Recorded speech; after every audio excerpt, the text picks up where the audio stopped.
আচ্ছা, আমাদের প্রজেক্ট হচ্ছে ইনফোপালস। এখানে আমরা বিভিন্ন ধরনের নিউজ এপিআই গুলো হচ্ছে অন্য একটা এপিআই থেকে ফেস করে নিয়ে এসে আমাদের এখানে শো করব, এবং ইউজার প্রেফারেন্স অনুযায়ী আমরা ইউজারের কাছে সেগুলোকে শো করব। আমরা যদি লগ ইন ছাড়া আমাদের এই সাইটটাতে আসি, তাহলে আমাদের বর্তমানে কারেন্ট নিউজগুলো এখানে আমরা দেখতে পারবো।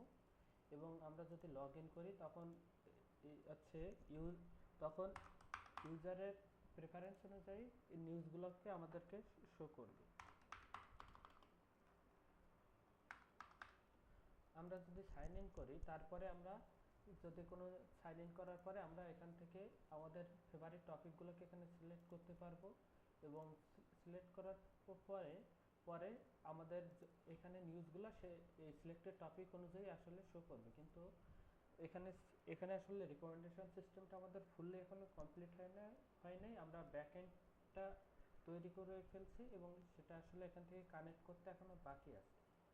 এবং আমরা যদি কোনো একটা নিউজের উপরে ক্লিক করি, তাহলে এই নিউজটা যখন আমরা পড়বো, তখন আমরা এই নিউজের উপর ক্লিক করার ফলে এখান থেকে আমাদের যে ক্লিক লগটা, এটা আমাদের হচ্ছে ব্যাকএন্ডে চলে যাবে, এবং আমরা যতক্ষণ আসলে এটাকে পড়তে থাকবো, তখন এই নিউজটার জন্য একটা ব্যাকএন্ডে লক করে রাখবো। এই লগের উপর বেস করে আমরা হচ্ছে ইউজার আসলে কোন নিউজগুলোকে পছন্দ করতেছে বা কোন নিউজগুলোকে বেশি সময় ধরে পড়তেছে, সেটার উপর বেস করে আমরা পরবর্তীতে তাকে বিভিন্ন ধরনের নিউজ রেকমেন্ড করব। এখন আমরা আমাদের এই ইউজারের লগগুলো আর্টিকেল লগের মধ্যে আসলে এখানে সেভ হয়ে থাকবে, এবং ইউজারের টপিকগুলোও এখানে সেভ করে রাখবো। আর আর আমরা যদি কোনো একটা আর্টিকেল পড়ার পরে এটা আর্টিকেলের সামারি আমরা পড়তে পারবো, অথবা আমরা তো অরিজিনাল আর্টিকেলটাও আমরা এখান থেকে লিঙ্কে ক্লিক করে এখান থেকে অরিজিনাল আর্টিকেলটাও আসলে পড়তে পারবো। এবং আমাদের ফেভারিট টপিকগুলো এখানে আসলে এখানে এখানে আসলে সেভ হয়ে থাকবে। এবং আমরা যদি অ্যাডমিনের পার্সপেক্টিভ থেকে দেখি, তাহলে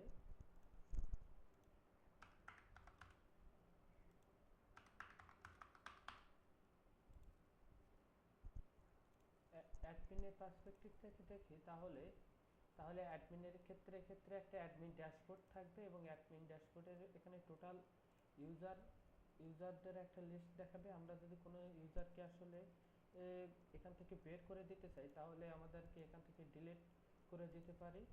এবং এক আপলোড আর্টিকেলের মধ্যে, এবং আমরা অ্যাক্টিভ ক্যাটাগরির মধ্যে এখান থেকে ক্যাটাগরিগুলো এখানে শো করবে। এই ক্যাটাগরির উপরেই মূলত হচ্ছে ইউজার ইউজার তাদের ইউজার হচ্ছে ইউজার এই ক্যাটাগরিগুলোর মধ্যে থেকে আসলে সিলেক্ট করতে পারবে।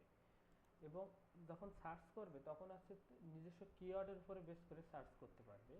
আমরা এখানে নতুন ক্যাটাগরি আসলে অ্যাড করতে পারি। আমরা যদি এখানে ক্যাটাগরি অ্যাড করি মেশিন লার্নিং,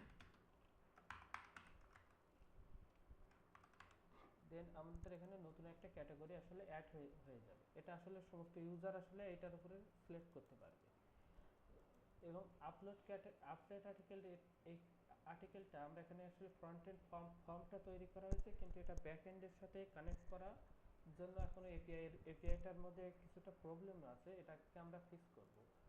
আর এখানে হচ্ছে আমরা ডেট রেঞ্জ, মানে কোনো নিউজটা আসলে কতদিন আগে আমাদের সাইটে আসছে, এটার উপর বেস করে আমরা টুডে আর মানে টাইম রেঞ্জের মধ্যে আমরা নিউজগুলোকে আসলে শো করতে পারবো।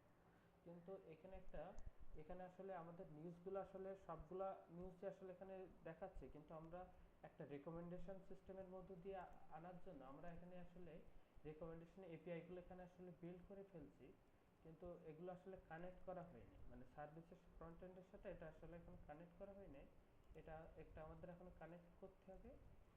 আর আর হচ্ছে এখানে কিছু কিছু হচ্ছে কিছু হচ্ছে প্রবলেম আছে, এগুলোকে আমরা আসলে ফিক্স করতে পারলে মোটামুটি প্রজেক্টটা এখান থেকে কমপ্লিট করা যাবে।